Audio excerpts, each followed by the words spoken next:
Welcome to the On the Edge podcast with your host, Scott Groves. All right, Cole, third-time guest. Let's get right into it. Why is Fledge the best tool for loan officers, and why is it better than every CRM out there? It may not be the best product for loan officers out there. Like, you know, I'm an honest guy. All right, tell us what Fledge is, why you own it, and why there is a sign in my podcast studio over your left shoulder that says Fledge. Pretty cool, right? Yeah, it looks I great. got one for you to take home. Oh, thank you.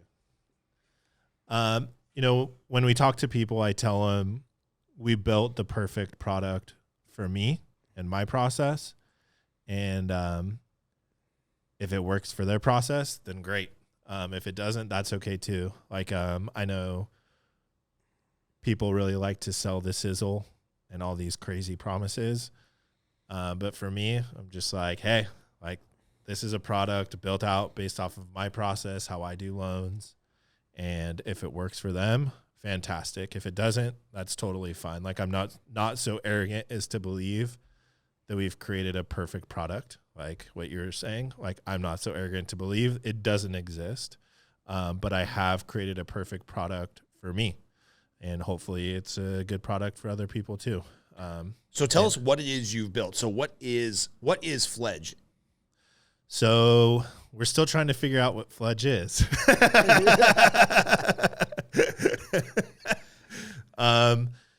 Sometimes we're calling it a CRM, but I've found that when people hear CRM, and I don't necessarily think that a CRM has to do automated communication with your clients, but that seems to be like the connotation to people, at least in the mortgage space. When they hear CRM, they think of, oh, it's going to send, text messages and emails to all of my clients, which Fledge does not do automated messages to your clients.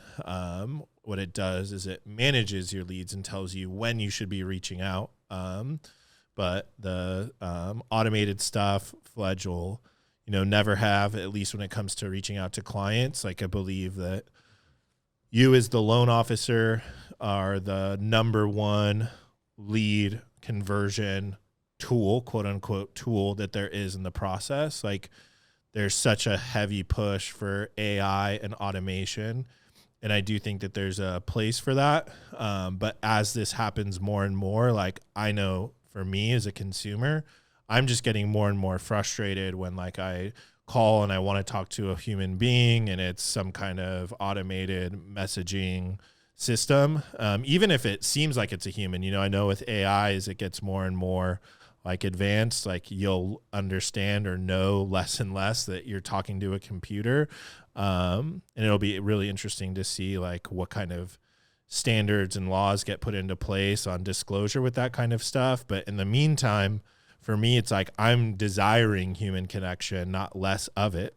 And so the system is built not to automate yourself as a loan officer, particularly a loan officer that's not working at like a call center, a loan officer that's like, hey, like, I believe in the personal connection. That's why we get compensated the way that we do versus somebody who's online, working at, I won't name actual mortgage companies, but working on like an online call center. It's the reason why we're compensated better than they are, is we're selling like our service and who we are as people. So, there's definitely a place for automation and AI, but when it comes to converting deals and leads, I think that you should be putting yourself out there more, not less. And so many people have trouble knowing who to reach out to and when. And that's what the system does, is it does organize your leads. So we're calling it a lead management tool. It's there you go. Long answer to your question to say lead management tool. Yeah. And lead optimization has been thrown out there because that sounds a little bit sexier than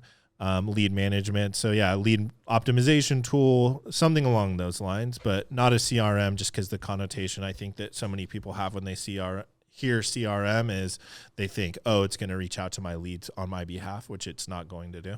Yeah, you have a great line that you say, hey, guys, I get it, but one, I've never bought a new car because Galpin Ford sent me a birthday email, some automated bullshit that has no salesperson attached to it, no personal touch, not a phone call. Like, I'm never buying a car from Galpin Ford Motors because Galpin Ford sent me a canned email birthday. You say that a lot.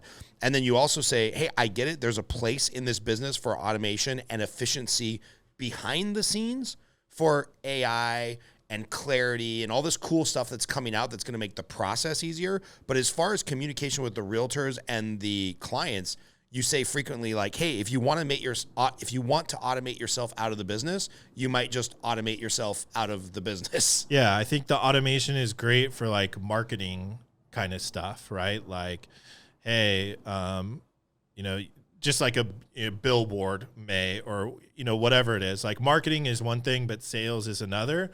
And so when we're talking about converting leads, like, you're not trying to market to these people more. You're trying to get on the phone with them and explain to them why they should be working with you as a loan officer. And an email going out on Black Friday wishing them, happy holiday season or whatever, a birthday email, you get. For me, like when my birthday comes by, I get a couple dozen of those emails from, a dentist and your mechanic or whoever else happens to have you in their system. And it's like, I don't even bother reading those. And it's not the reason why I work with them as a mechanic or a dentist or whatever it may be. So yeah, I think it's like okay for marketing, but when it comes to like, I want to take this lead from like initial contact to getting them pre-approved, an email that says like, hey, happy birthday is not going to do that. Like, you need to pick up the phone and call and answer questions that the client has. So we're filming this early 2024, and Fledge is now a real business with real customers and real revenue. Congratulations, by the way. Thanks. And I think it's technically profitable if we take out all of the extra development costs. But I know this has been like a 3-year journey that I frankly tried to talk you out of many times. So do you want to talk about like building a tech platform that's kind of custom to how we've talked about? You've been part of our coaching since pretty much you first got into the mortgage business. And again, another reason why I tried to talk you out of doing this, because I was like, don't be distracted, just go do loans. And you're like, no, I'm making this tool because it's going to work the way loan officers want it to work, instead of a CRM that's so time consuming just to learn the basics. You never use it. So can you talk about the journey about how long this took to get a digital product to market? Because that's a pretty fascinating story. Yeah. And I think one of the reasons, because you weren't the only person that told me not to do it, I think one of the reasons why I continue to proceed was it really didn't distract me from anything away from my mortgage business. If anything, it required me to like perfect my process even more. Like, as we were building out the product, and it's like, okay, what are the different stages that a lead has? Like, before, you kind of put it in an Excel, and it's what I witness every single time that I talk to somebody that's on like an Excel, which is probably 80% of loan officers. That's like not an official poll or anything, but just having at this point talked to several hundred loan officers about the product. My guess is 80% have no system that they use. Right. And what's sad is they probably have a system they pay for, their company pays for, but it's too cumbersome, so they don't use it and they revert back to the spreadsheet or the Google sheet. That's right. Yeah, exactly. And so of those like 80% that are using Excel or some version of that, they usually have like 3 kind of like, oh, this is a warm lead, a hot lead, like dead lead. Like, it's usually kind of like something like that, but there's no like, if I ask them what that means, there's nothing clearly defined. And so what was cool, like, when I was in the Army as an intelligence analyst, like a big part of the job is like categorizing data and managing the data, and knowing like what is, like, here's a data point, like what does it actually mean? And so building out the system required me to use those skills where I was like, what is, like, I had a kind of a similar thing, like a warm lead, a hot lead, but I'm like, what is that actually? Like, okay, like I get a lead initially, like if somebody's interested in getting pre-approved, they tell a realtor they're interested in getting pre-approved. I think we all naturally, like in our head, think of the best thing, like, oh, this is a hot lead. It's, they're going to be buying tomorrow or whatever. But very quickly they can go from a quote unquote hot lead to a cold lead because they didn't, never respond or they're very slow to respond. So I'm like, no, it's like not a hot cold thing because that can change so quickly. I'm like, there's actual stages that a lead naturally goes through. And I think it's something that, like, if you were to talk to a loan officer or any kind of sales professional, they would kind of intuitively be like, oh yeah, that's common sense. But it's just been so surprising to me how many people, like, on the Excel list, they may like intuitively know that. And like, when I explain the different stages to them, they're like, oh yeah, that makes sense. That's the natural like progression of a lead, but they've never put it into those terms. So building the system required me to like clearly define like what are the stages of a lead. So yeah, we started about 3 years ago. And at the time we were going with the name of Hatch, just because one of my buddies, Austin, he had said like, dude, and at the time he was a real estate agent, and he said, dude, I send you a lead and you're like a mother hen. Like I give you a lead and you're like a mother hen with her eggs, like sitting on them and like protecting them and making sure that everything is, going well. And then all of a sudden you reach out to me 6 months later and it's like, hey, like that egg is now like a hatched chick. And so that's where some of the like images that we have in the system of like a cracked egg all the way up to a chick comes from, is just him saying that. So when he brought that up, we're like, oh, dude, let's just make that the name Hatch, which we've gone away from since then. But dude, yeah, it wasn't easy. Like in your head, you think, okay, it's like certain stages that a lead goes through, and here's the different, I'm not a tech guy by any means, but you've got these different wireframes or whatever as they build out a product. But with the first developer that we worked with, and it was over a year that we worked with him, and we probably got 90% of the way there.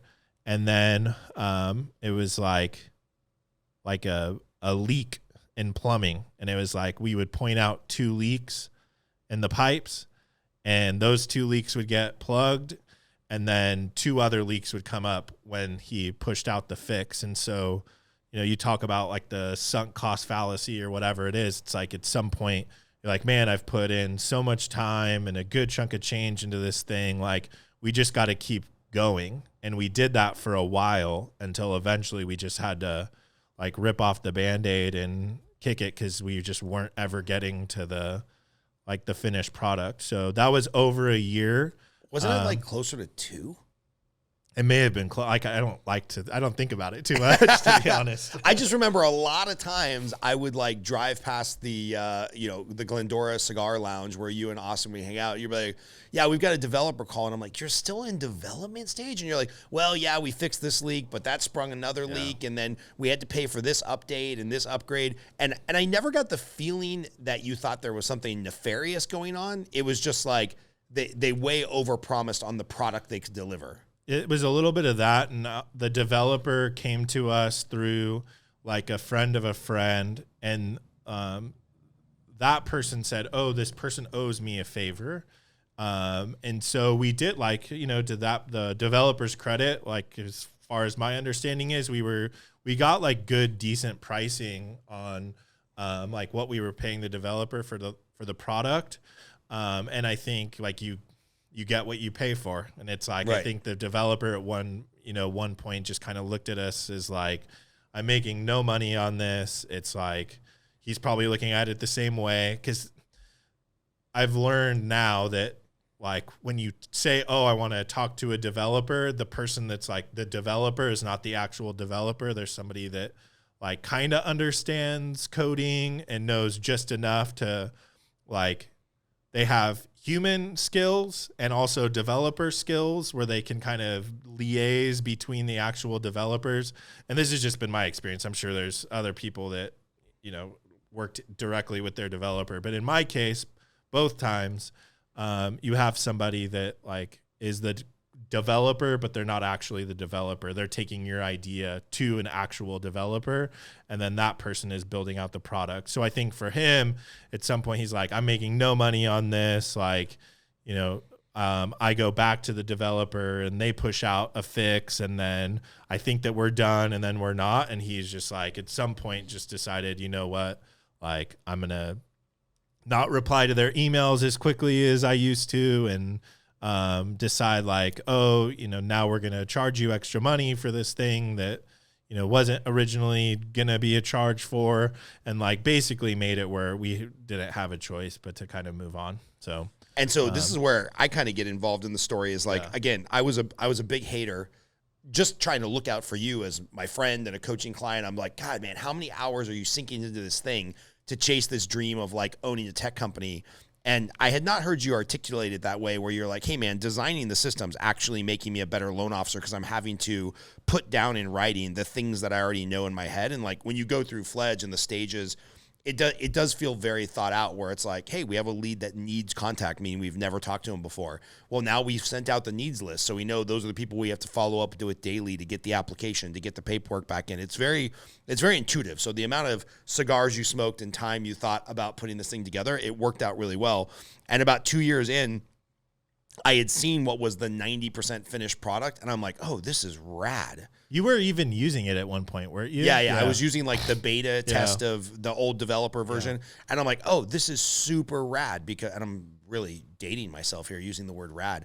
This is super cool because of the fact that you and I had such a close relationship. You took some of my coaching stuff, you infused some of your own stuff. I'm like, oh, this works exactly as I would want to have my coaching clients have a dummy proof way to follow up with their leads. And like, we've kind of joked about this like military thing, like the Navy SEALs, no man left behind. It's like, it really is like no lead left behind. Yeah. If you're following the system and you're putting the data in there and then it's telling you when to call them, and it's just a very easy tile system where you're going through and contacting your leads, it is impossible to lose track of a lead, which I think every loan officer has felt that pain of like months later, they finally follow up with Susie Q and she's like, yeah, man, I never heard back from you, or I lost your phone number or whatever. I just closed on a loan like 3 weeks ago. And you're like, oh, dude, that's like $8,000 I left on the table. And Fledge makes sure that that never happens. So you came to me and you're like, hey, man, I am out of energy and frankly money to get this thing to fruition. I have a developer who is ready to go. He's US based.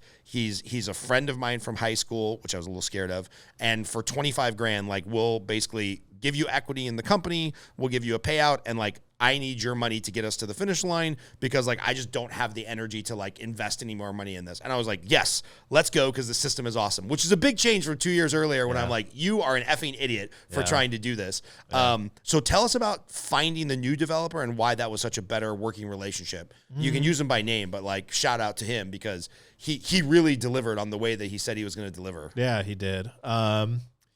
I think even at one point before we started development, I'd even talked to him, which his name's Alan, and yeah, he's a buddy from high school. But I think I brought up interest of building something. And my guess is if people know that you're a developer, you probably have people that say that to you all the time anyway. Right. It's like, oh, I've got this great idea. You don't hear so much about it now, but for a while there, like you were like really cool if you're like, oh, I'm working on an app. Like, do you remember that? That was like a really like everybody's building an app. Yeah, everybody was building an app. You don't hear that so much. That's like 8 years ago, Candy Crush era. Yeah. When it came out that the dude who made Candy Crush was like making $1 million a day or some shit. Everyone's like, oh, I got an app. I got a great idea for an app that can be addictive. Yeah. But yeah, you're right. I'm sure developers hear it all the time, right? Yeah. So I don't think that when I told him, hey, we're working on a product, I don't think he really took me seriously. Because him and we talk like, every couple of years or so. And I think, like I brought up the fact that we were interested. I think he's also very busy. Right. And so, yeah, I think that we had that conversation in passing. He probably didn't think that I was particularly serious about it. And then when we did reconnect, a year and a half or 2 years later, or whatever it was, he's like, expressing the frustrations. And I think was like, dude, you're still like working on that thing. And I think the timing was just right where for his team and the companies that they work with on development, there was going to be like a period where they would have some downtime and had some extra bandwidth, and same kind of thing. when we realized that we needed to talk to another developer, we actually went and talked, like, I don't know if Austin, like, Google developers or what it was, but they looked at the like the first version of Fledge and were like, oh yeah, you probably spent like X amount of dollars, and that amount was like, I think 3 or 4 times what we had spent. So I think Alan also gave us a great deal, because the product that we have now is like, one, it works unlike the last one, and then it's probably like a couple times like easier to use. I'm still learning all of the like the interface. Yeah, what is he calls it?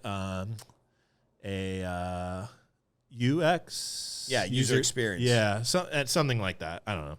I need to work on all the. I love it. I love that you own a tech company and you're like, I don't know what user experience means. I don't know. Shit just works. Yeah, something like that. But it looks better. And so, I know he gave us a great deal. And we actually, way back in the day when we were in high school, like, and the internet was like still early on, him and I like started a company, like, just kind of messing around, because he's Chinese. And so he had like connections back in China with like import and export stuff. I think his dad did a little bit of that. And we were going to start importing some products and send out some like BS emails to like some companies in China. And I always kind of wonder what like would have ever happened to that, because it was just really simple, like everyday stuff that you would use, like cell phone cases and those kinds of things. So him and I had like way long time ago when we were in high school messed around with working together. I'm grateful that him and I reconnected, and that he was willing to help out. And we, him and I butt heads a little bit too before the development happened. I think that's just kind of natural, but he's delivered on pretty much everything that he said that he would. And in the areas where there's bound to be miscommunication, it's like you just kind of give him the benefit of the doubt of like, I know we're getting a homie discount, and just grateful for the fact that we've got something launched. And like you said, we are profitable. Everything is going back into further development of other things. But if we just decided, hey, we've got a finished product, we'd be profitable and make a couple of bucks, which is, it's pretty cool. So what is your hope for the people who sign up for Fledge, right? Because like every week you're giving a demo, we're talking to people, we're trying to troubleshoot problems and like really educate people how to use the thing. Because, the challenge that we've had in naming it a, lead management tool, a contact management system, it's the Diet Coke of CRMs. The hard thing is like some loan officers don't know how to interact with it. They're like, okay, yeah. So I call all my leads. I'm like, no, you don't. And I think of that scene in Adam Sandler, where that Adam Sandler movie where he goes back to school and he's talking to Tommy Boy. Billy Madison, yeah. And he's talking to Chris Farley, and Chris Farley is like, that Vince Vaughn is one fine piece. And he's like, her and I got it on. He's like, no, you didn't. Yeah. He's like, no, but I got a friend. And he's like, no, you didn't. He's like, but you can imagine. It's like the same thing with loan officers. They're like, I call every one of my leads until they tell me not to call them anymore. I'm like, no, you don't. They're like, yeah, but my CRM emails them all the time I'm like, no, you don't. And they're like, but you can imagine what it would be if you followed up with all your leads. And I'm like, yes, that's the real answer. Yeah. So what is your hope for people that sign up on Fledge? And obviously, I think once you're on it and you understand the power of it, you're going to be on it forever for your entire career. But what is your hope for like the loan officers that use it? It's really 3 things. And this is a little bit of the sales pitch here. But the 3 things, whenever we have somebody on for a demo, the 3 things that Fledge has done for me, and the hope is that it does for loan officers, is 1, like pretty simple, like you convert more deals. Like if you have a system that's optimizing your leads, managing your leads, whatever you want to call it, you should be closing more deals. So that I think is pretty simple and straightforward.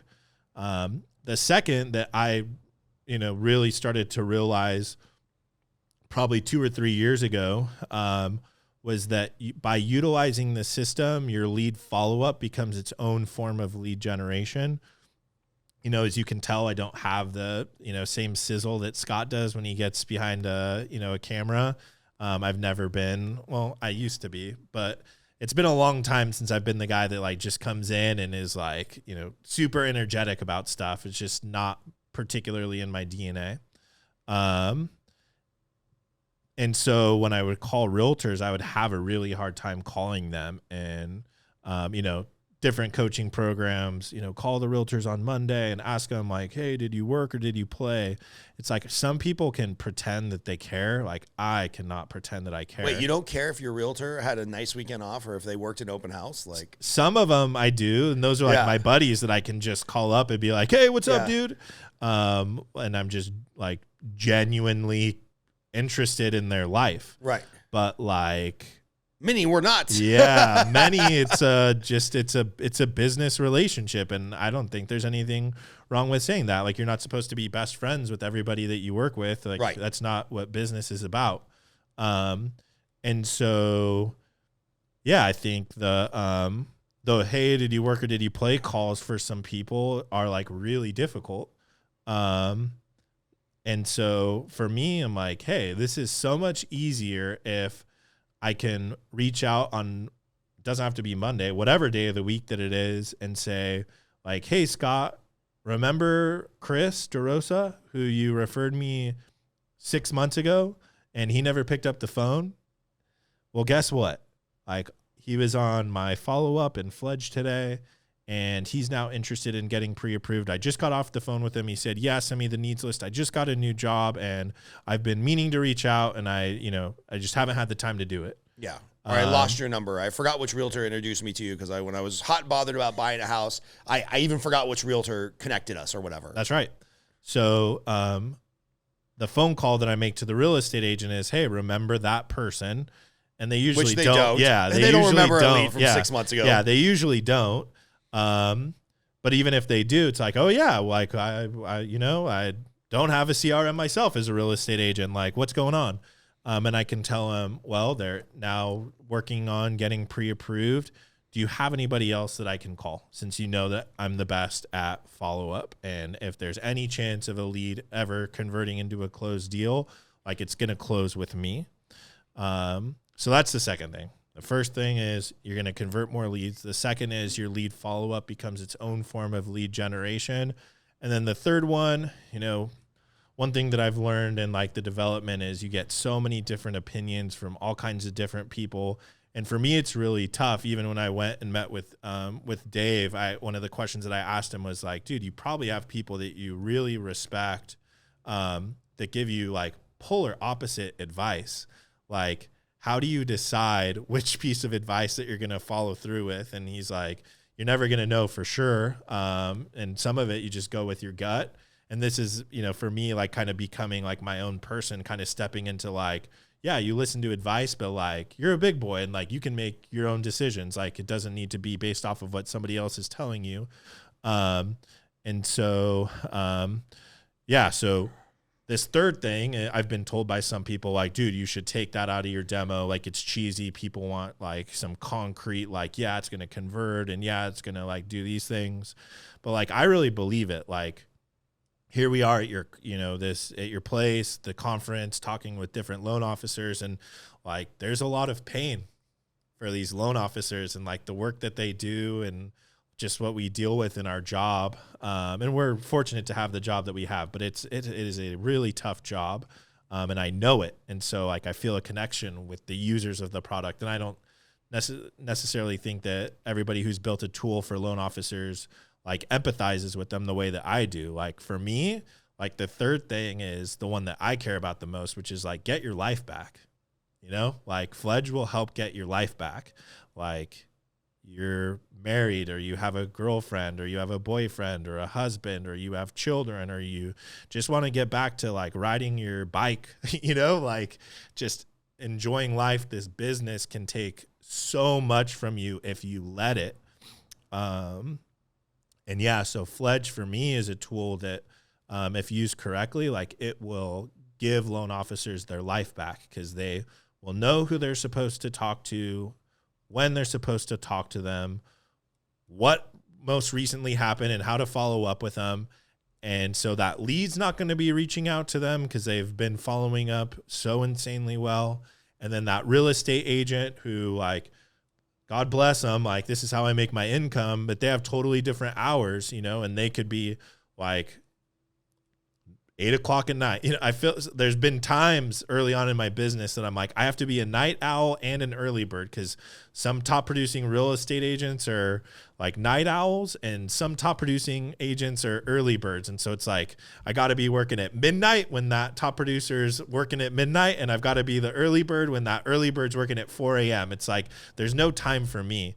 But what I found was, if you're overly proactive, those inbound messages, and I'll never say it completely eliminates it, but it significantly decreases the amount of the inbound, like, hey, what's the latest on this lead? Hey, what's the latest on that lead? And when I do get those, it's usually newer agents that, like, not necessarily new realtors, but new to working with me.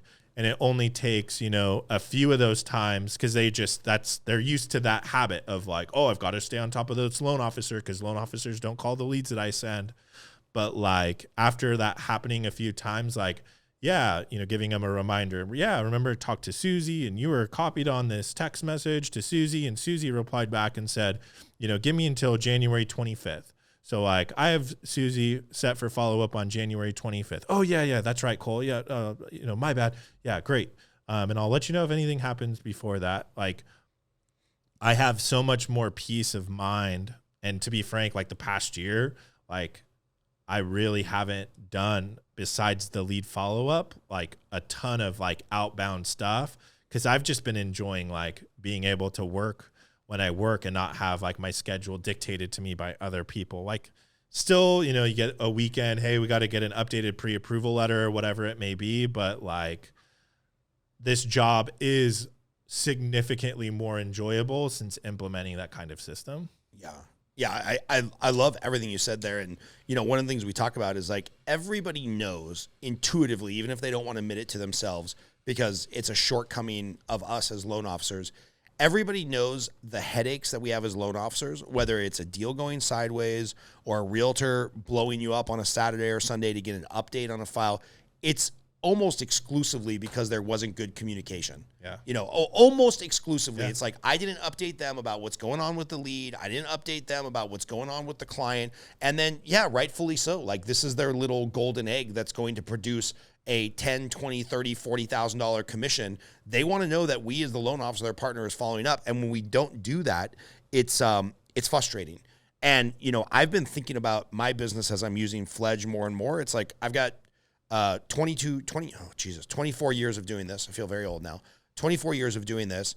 I got really serious about databasing on the Excel spreadsheet you talked about in 2014. So I've got, you know, 5,000 past clients that I'm slowly adding. We're up to about 500 in Fledge because I didn't want to do a mass import. Yeah. I'm legitimately adding one at a time and being like, hey, you referred to me back in 2014. You probably never bought a house. You did buy a house. You didn't use me. Maybe you did use me. I don't remember. Yeah. What's going on, man? Yeah. And then that's giving me an excuse to reach out to realtors who maybe I still work with or I've lost touch with. And it's like, a lot of the outbound stuff I used to have to do completely goes away.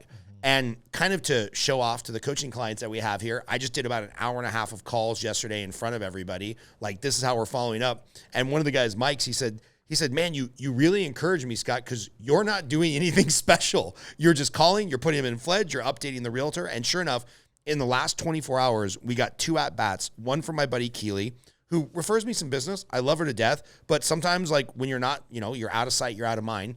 Yeah. That's awesome. I think I ruined that relationship last time.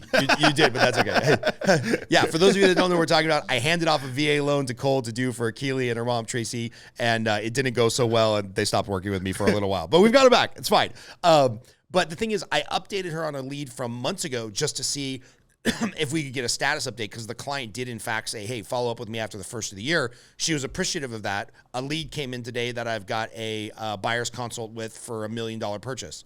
Similarly, reached out to an agent, Andrea, who I love, and we, again, do business together, but it's like, you're out of sight, you're out of mind. Gave her an update about a client who's going to re-engage, who's starting to get pre-approved again. And she's like, oh, yeah, by the way, I forgot to call you. Do you do loans for teachers? I've got a deal I'm not even part of. The client's buying a house from their landlord, but they need like 10% down on $1 million loan. Her and her husband are both working, and they just about qualify. Can you talk to them? And those are two leads that would not have happened organically with them just calling me and referring them if I was not staying top of mind with other leads, right? Yeah. And I coach this stuff, and I run out of juice on like what to call people about sometimes. And I have the famous with 50 sheet and all the stuff that I coach, but like sometimes you're like, I just don't have it in me to call this person again. But when you're calling about a legitimate lead status update, that's like the easiest sales call. Maybe sure. Chris can actually put up the graphic right now in the podcast. I have this little graphic I prepared for our coaching clients, like the 4 quadrants of lead generation, where it's like the number 1 quadrant in the upper left-hand corner is call about a piece of business that you're already doing with them, right? And then ask for more business. And then the other 3 kind of cascade down from there. But what you're saying doesn't seem kitschy or corny or that you should take it out of the demo. It's like, this is real shit, man. This is like the real stuff we deal with. So kudos to you for staying authentic. I guess that's a really long roundabout way endorsement of like you as a person and what you've built. Yeah. And like you said, you run out of juice. If you run out of juice, everybody runs out of juice. Like if somebody's not going to run out of juice, it's somebody like you. So yeah, at some point, like you just don't have anything left, and like remove all of the, surface level stuff of just like, hey man, what's going on? And just get to like, hey, get to business. Hey, here's a deal that you never thought was going to turn into anything, that maybe it will turn into something. Yeah, man. And then the other thing that when we're communicating with loan officers about it, and they're pushing so hard for like the automation stuff, is I would say 95 to 99% of loan officers don't have I have too many leads problem. They just don't have their leads appropriately organized. Like you're probably like a rare example of somebody that may have too many leads, but you also have team members. Like if you get to a point where you have 5,000 past clients, like you're in the fraction of top 1% of loan officers that have 5,000 past clients. But like, for me, my database is about 20. I think we're actually probably up to like 2,600 leads now, which is a shit ton of leads that you've received in 5 years, 7 years. You said you felt weird. How many years have you been in? 24. Yeah. So it'll be 9 years that I've been in the business. Yeah. In April. Man. Yeah. I feel like that scene on Swingers where like I just want to jump on the table and be all grown up. You're all grown up. And that's talking about like stepping into my own and like, hey, it's like, I'm not a baby anymore, like I am grown up. It's like, dude, I've been doing this for 9 years. Like I'm not a new loan officer. You're not a rookie anymore. Yeah, I'm not a rookie anymore. But I can proudly say, and this goes back to, meeting you at the right time, like I have every lead that I've ever received, like ever. Like I know for a fact I have every lead that I've ever received in my database of about 2,600 leads. But even think about how many working days are there in a year. And we all know most loan officers are working weekends anyways, but even just the working days is like 260, I think. So going back to, you don't have I have too many leads problem. You have I don't have my leads appropriately organized problem. Like, just appropriately organize those leads over the next 12 months of 2,600, and like all I'm asking myself to do is reach out to 10 people a day, right? Like with as much money as we earn, and that's just me. Like I have a team member too, so she can also reach out to people. Like you don't have too many deals, you just don't know when you're supposed to be reaching out to these people, and that goes for past clients, that goes for pre-approvals. Like I have 300 and something pre-approvals, and like those are all spaced out over the next 6 months. And these are all people that, I may have pre-approved them 3 years ago. Right. And they're going to get contacted at some point. And yeah, they'll have a pay increase, new job, whatever it may be. We update their pre-approval. Same thing with past clients. Like some days, Like I reach out to every past client on a Friday, and some days they're busier, other days they're not as busy. When I get to the letter Z, like there's not as many people with the last name that starts with a Z. Right. I just did the letter C. There's a shit ton of letter C's, right? Because that's where we're at in the year. Like I always start with A, the first Friday of January, then B is the second Friday of January. And so, you just need to organize your deals. You don't need a system to automate your contacts and your conversion. Going back to the very beginning, like you as a human being are the most powerful, like lead generation and lead conversion like tool that you have is like you as a human being. Like everything else is to like supplement. And I feel like all of the excitement and pizzazz and everything else is focused on AI and all that stuff. Like that's a very distant second to supplement you being a human and reaching out and contacting people. Yeah. And one of the things that I love, the way that you're looking at it is if you correctly categorize your leads, then you're just going to have more success and more conversion, et cetera, et cetera, et cetera. The way that I look at it from coaching people is like, hey man, if you just follow up with the leads you already have, you don't have to reinvent the wheel every year, right? Every month, every day. So it's like when I look at conversion ratios of like, I got this many leads, or I'm evaluating a coaching client, I'm trying to help them out. I'm like, you got this many leads, you got this many credit pulls, converted into this many pre-approvals and this many fundings. That's a good way to look at the math. But what's almost impossible to evaluate unless I have like all their metadata is like, but what's happening to the pre-approvals from 10 months ago that were a lead that turned into a credit report that hasn't yet bought? Yep. And if you're doing a better job as a sales professional in any business, if you're doing a better job of following up with the leads you've already created, it makes today's level of stress and work so much easier to manage because you have deals going under contract from people and conversations and relationships you worked on 8 months ago, 8 years ago. Like there's nothing more exciting than when a client from 5 years ago is like, hey man, you stayed in touch. I'm getting your home IQ report. I need a $2 million cash out refinance to put money into this new business venture that I just got into. And I'm like, wait a minute, carry the one. I'm like, I'm going to make $15,000 from a relationship that I made 8 years ago. It's bonkers when you think about like the compounding effect, but loan officers get out of the habit of that good follow-up. And I get it because I've been there. It's like the tyranny of the urgent. It's like, I got to generate something today. Well, what about the shit you generated last week, last year, last decade? And we forget about it as salespeople, and Fledge like solves that problem. Yeah, I'm really looking forward to, I feel like I've been like tilling the land and watering the seeds, because right now is a tough market, and beginning of 2024, particularly in Southern California. And I know for a fact, like, is whatever it is, because the market is so cyclical, whatever the triggering factor is that brings in more transactions into the market. Like I've been in front of these people for so long, that I know for a fact, like I've got a lot of deals that are going to be coming through here.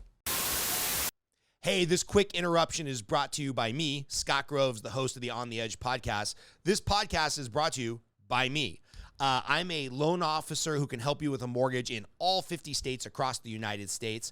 I also coach loan officers. So if you are a home buyer who's looking to get a mortgage, if you're a realtor who's looking to partner with an awesome loan officer, or if you're a loan officer looking for coaching, get in touch with me. It's those sources of revenue that allow us to produce this podcast and get out a new episode to you every week for the last couple of years. So if you're looking for a mortgage, if you're looking for a mortgage lender to partner with, or you're looking for a mortgage coach, I'm your guy. Now back to your regularly scheduled programming. I wanted to talk about the other side of Fledge because obviously most of the work is done by the loan officer, the data entry, the follow-up, the person that's paying for it. But there is kind of this like mirror side of Fledge where realtors can go in and like, if they're properly educated by the loan officer, they can see all their leads and all their deals and all the comments and whatnot. So what are your hopes for the realtor on that side of the Fledge interface? Yep. So when a loan officer goes in and adds a real estate agent for the first time, it automatically creates an account for the agent. They get an email It's, very general. Hey, Scott has created an account for you on Fledge. Here's your login credentials. Once that's done, the agents don't receive anything unless a loan officer proactively goes in and turns on notifications.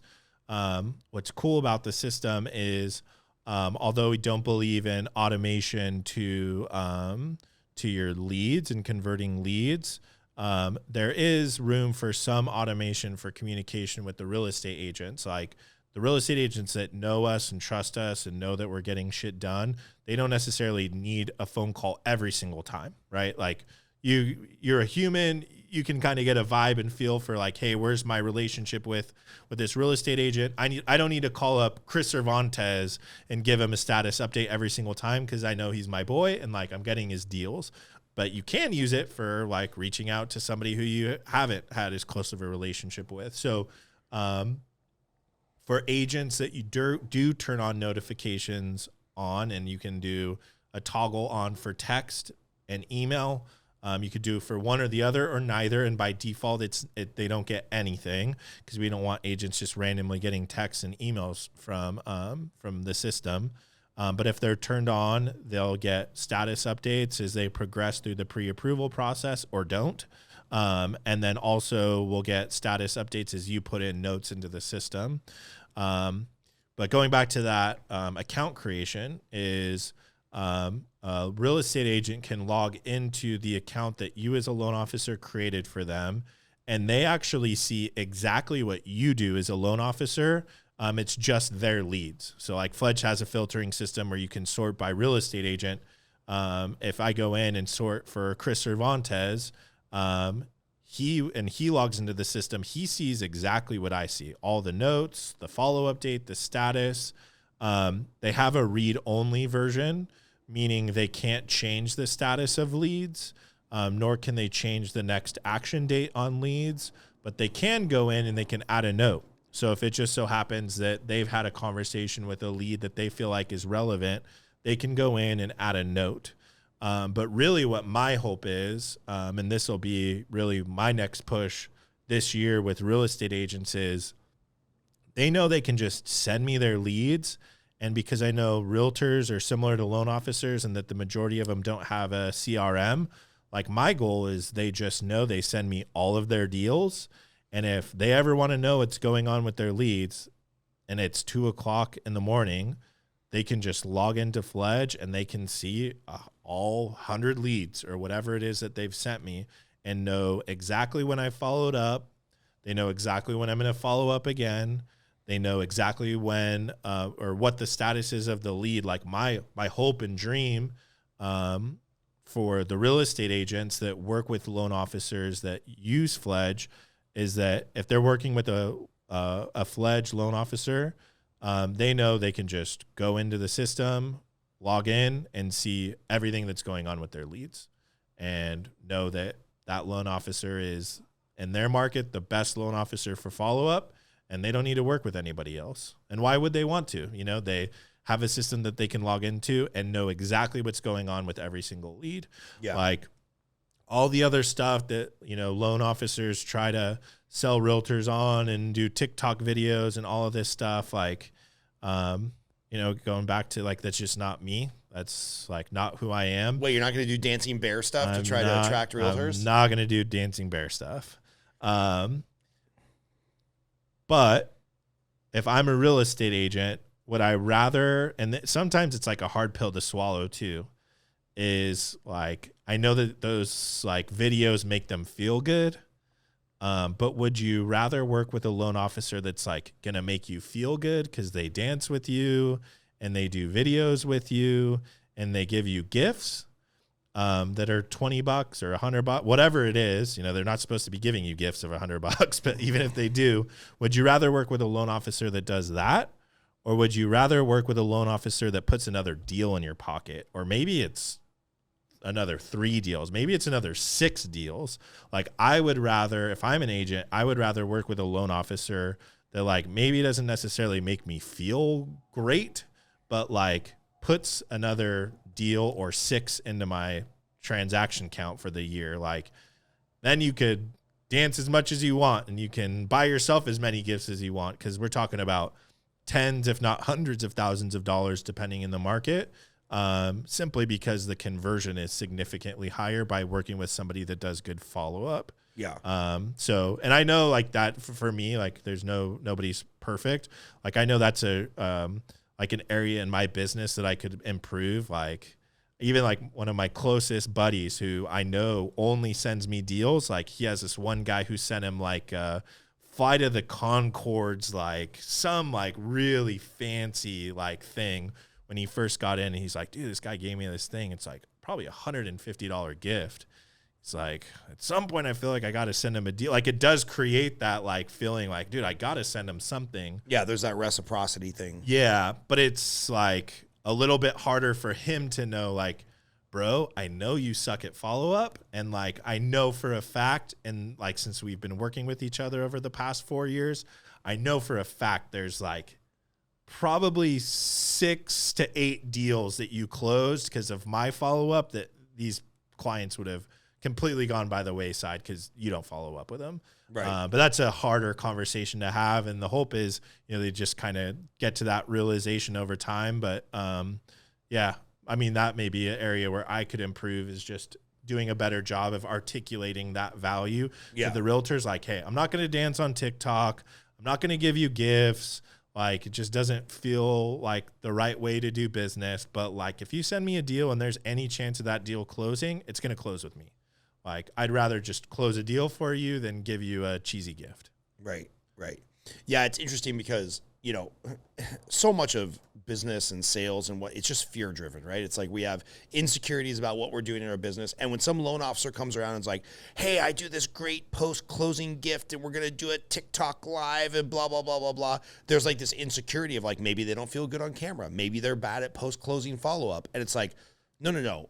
Like that stuff is fun, but it's not productive, right? It's like that old, you're at work all day and it's like, well, were you busy or were you actually productive? Yeah, I know in my subconscious that's what's going on. Like that's what got me to that place, because you don't say it as much as you used to, but you used to say pretty frequently, like, are you focusing on activity or productivity? Because like those are not necessarily the two things or the same thing. Like doing TikTok videos, like posting on Instagram, it's like, cool, you Mrs. Real Estate Agent posted, or Mr. Lender, they do the same shit. Yeah, well, no, you Mrs. Real Estate Agent posted a video with Mr. Mortgage, who's like 75 to 80% of the people that are following you are real estate agents and loan officers. Like, cool, like you posted to that group, like, did any deals come from that? It's like, it makes you feel good. It makes you feel like you did something. It makes you feel like you were active.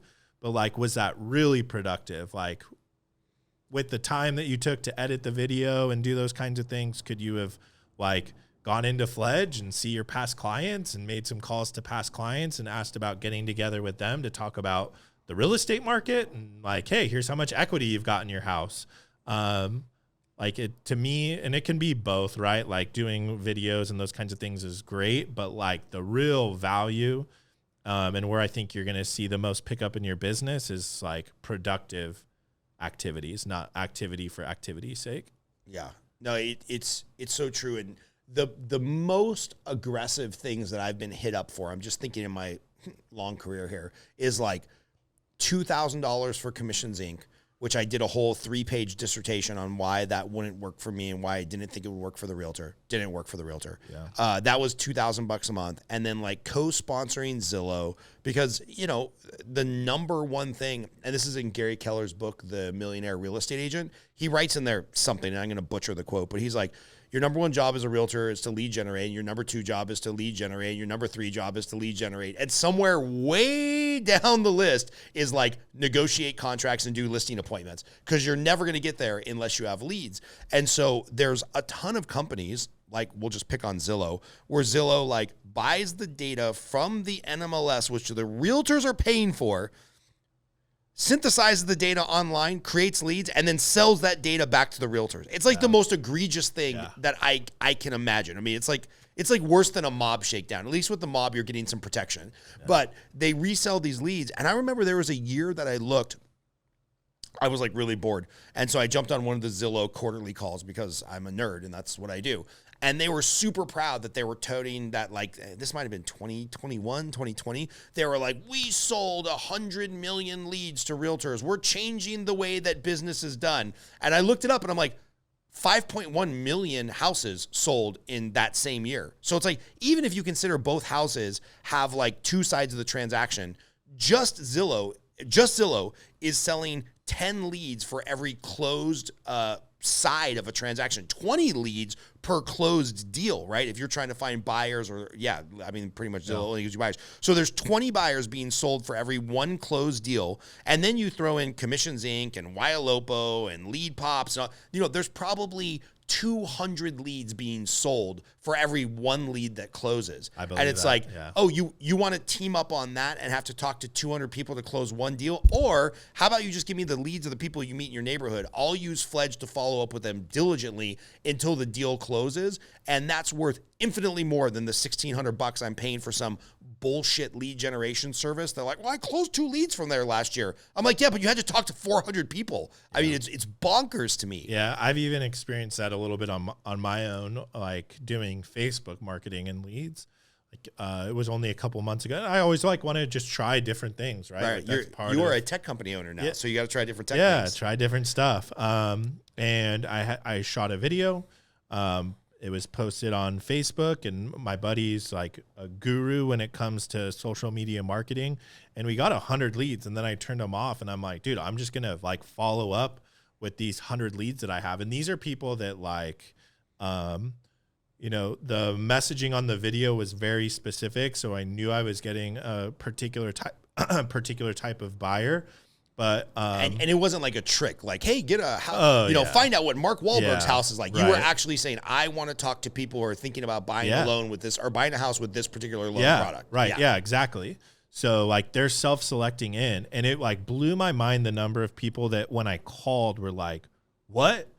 And it's like, you watched my video, and like just watching my video doesn't trigger anything. Like, there's a form, and like in that form, you have to say like, this is my name, this is my email, this is my phone number, this is what I'm interested in.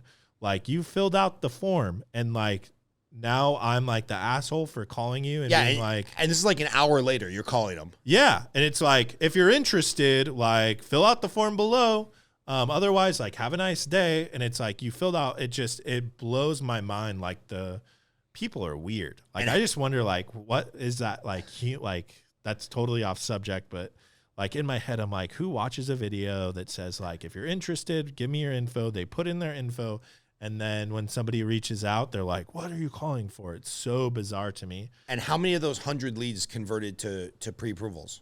There's probably like 5 pre-approvals, but like the market is like, it's like, a $300,000 purchase price in a market that requires 6 or 7. So out of those 100, if you had to take a bet, how many of them are actually going to become closed loans that put money in your pocket? I currently expect none of them to close. None of them to close. Yeah, I'm currently I'm still like on the 7th, 8th, 9th, 12th contact with some of these people, but currently there's nobody that I'm hoping, like, I believe in their current state of where I understand they are in the process, there's 0 of them that are going to close. So very small sample size. Obviously, we're talking about online marketing, but 0 for 100 have a likelihood of closing.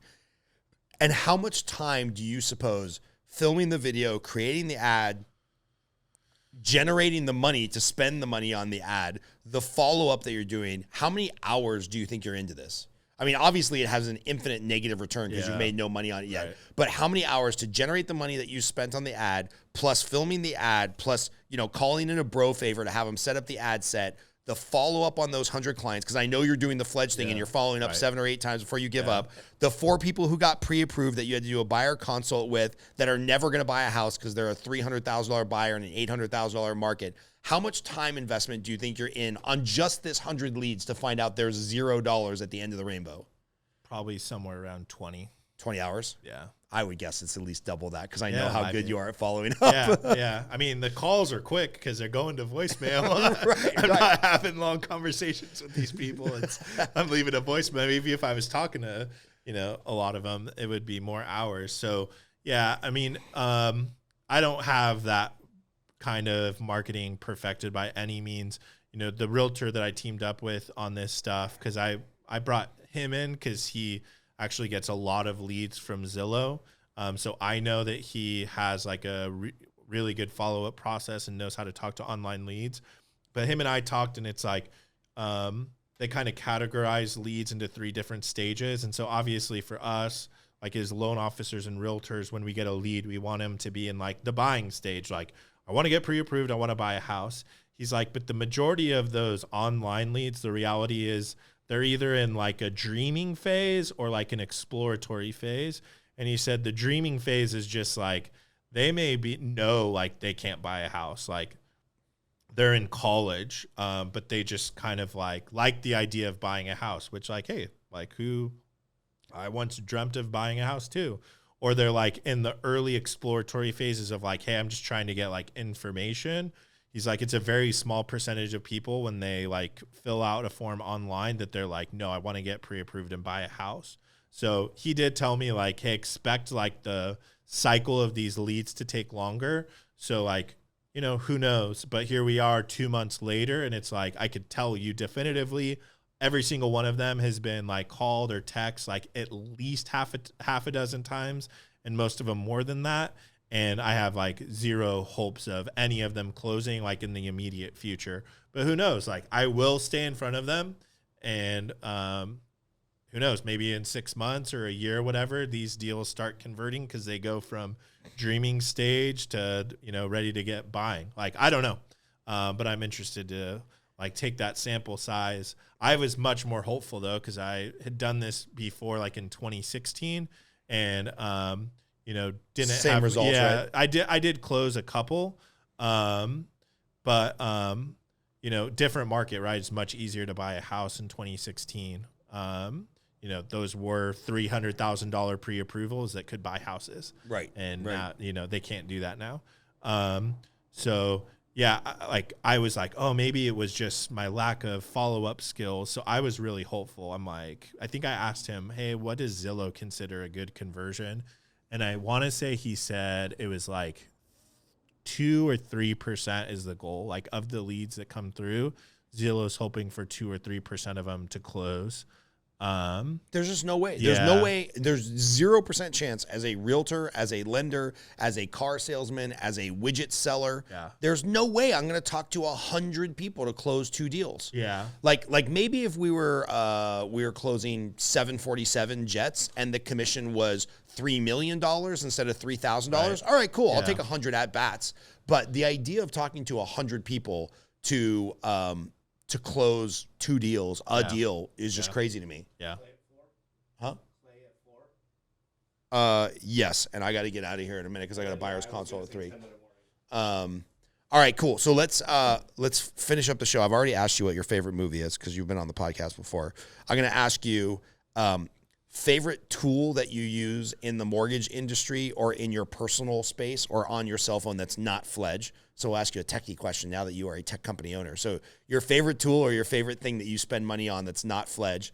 And then number 2, what are you most looking forward to in 2024? I mean, I know you're newly married. I was super stoked to be in the wedding. You've got a lovely bride. You've got a lot going on with her career, getting out of med school. You've got a tech company that you started. You got a thriving mortgage career. So like, what are you most looking forward to in 2024? And what do you spend money on in your world on the tech side, the tool side, the loan officer side, personal consumption on your phone that you're like, oh yeah, this is money well spent?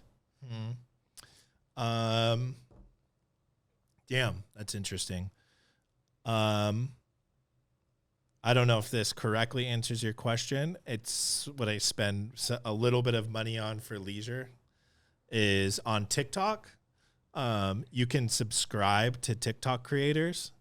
And is this anywhere along the lines of this is exactly what I want to hear. Okay. And Leah, I am recently married. Leah will laugh because every time I'm watching this TikTok streamer, she's like, you're watching it again. But for some reason in my algorithm for TikTok, Super Mario 64 speedrunning is like on my algorithm. Like one day, like I just was like, oh man, this is really cool.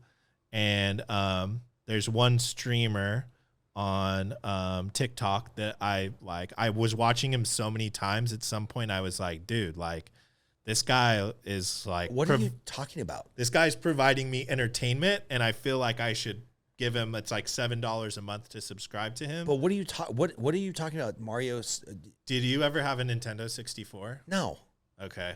That's you're too old for Mario 64? Yeah, fuck you, dude. So was it like NES? What were you on? I had the first Sega Genesis, and I played the original Nintendo when I was in grade school. Okay, so you played Super Mario Brothers or Super Mario 3? Super Mario Brothers 1. Okay. The one that came with the console. Okay, so there was NES, which is what you played. I played that too. Then there was Super NES.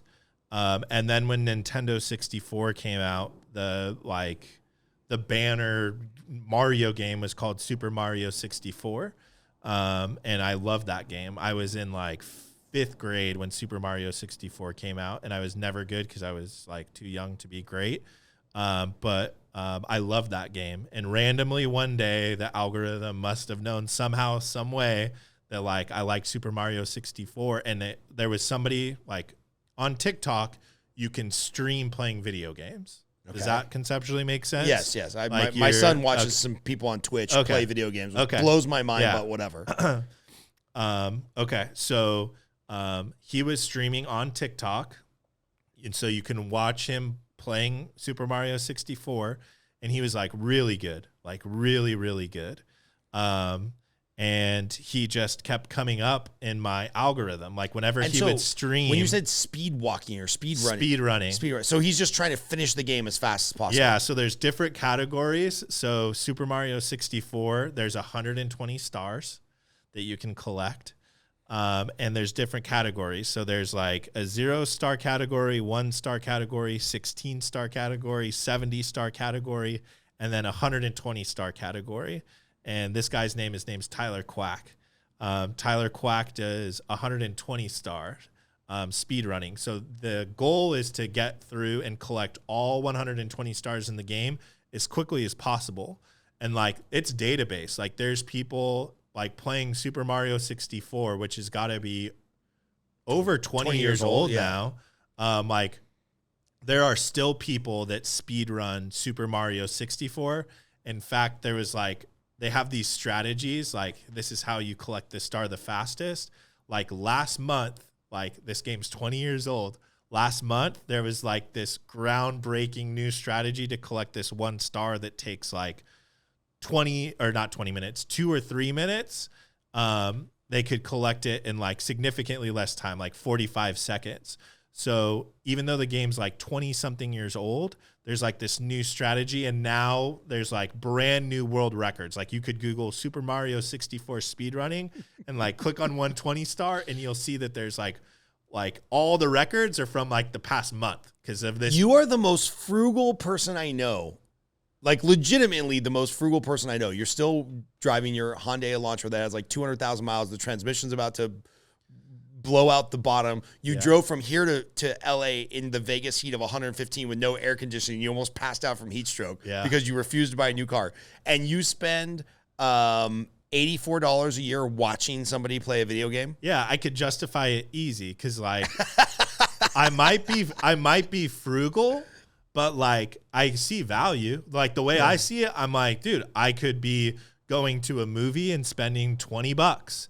I could be like going out and getting drinks and spend $100. Are you autistic? I'm like, but this guy, like I've watched him play Super Mario 64 for hours. Does he play other games? The least that he does play like Zelda sometimes, but I'm not as big of a Zelda fan.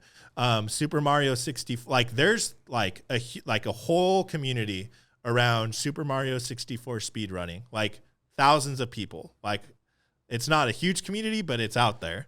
And we're going to interject so many Mario 64 clips into this clip. We should donate to Tyler Quack. Okay, we're gonna put in Tyler Quack's information on this. They have to be speedrunning clips. Or yes, 100% speedrunning clips. Okay, I was gonna say something like so. The least I can do is give the guy $8 a month. Yeah, okay, I get it. Because I spend my whatever it is $12, $14 on YouTube Premium because I refuse to watch commercials, and I spend so much time consuming YouTube. that 12 or 13 bucks probably saves me a couple hours a month. So that I thought you were going to go somewhere like that. This new Mario 64 addiction is a new thing that I'm learning about you just today. It's just not like after a long day or whatever. It's like I could watch YouTube or whatever. For me, it's like, dude, it's kind of cool to watch this guy go through Super Mario 64 insanely fast. Right. And he's like not even like a top tier, like fastest speedrunner. He's just fun to watch. So. All right. And what are you looking forward to most in 2024 other than new people breaking the Mario 64 speedrunning record? I am looking forward to getting like a nice steady routine with Leah, because like she's been all over the country, different states, doing rotations 1 month here, 1 month there. And, you know, she will like match into whatever job that she gets in June, and we'll be there for the next 3 years. So when we were first dating, we were long distance for so long, and we got used to like going a long period of time without seeing each other. And then she wouldn't be bothered if I shared this. And it was like our normal state was like being apart, like long distance. And so if we ever got into like tussles or whatever arguments, it was like when we were together, because we were still like learning like exactly how to like be together for 3 or 4 days at a time. But now it's the polar opposite. Like we got married and we were like living together for 3 or 4 months before she started doing all these rotations. And so like we got used to being together. And now since like she's gone for, you know, a month at a time, even though I go and visit her, it's like now that when we're apart, we're like kind of out of sync with like stuff. So I'm really looking forward to in June knowing where I'm going to live for the next 3 years, wherever she gets matched, and like getting into a nice, cool, like routine with Leah, with my wife. Awesome, man. Well, I'm excited to be an investor in Fledge. I'm like proud of the thing you've created, man. I'm super, super impressed, and I'm glad you stayed the course and didn't let me talk you out of it, because it is a hell of a tool. And where can people find the system if they want to check it out? Yeah, you get a free demo, fledge.mortgage. You sign up. It's free for the first 7 days. Like I said, perfect system for me. It may not be the perfect system for you. So sign up, use it. And if you don't like it, cancel. It's not going to charge you anything. But fledge.mortgage is where they would sign up. And then on social media, Instagram, man, I'm really not using social media a ton, but I'm probably most active on Instagram, va.guru on Instagram. Awesome. Love you, dude. Love you too.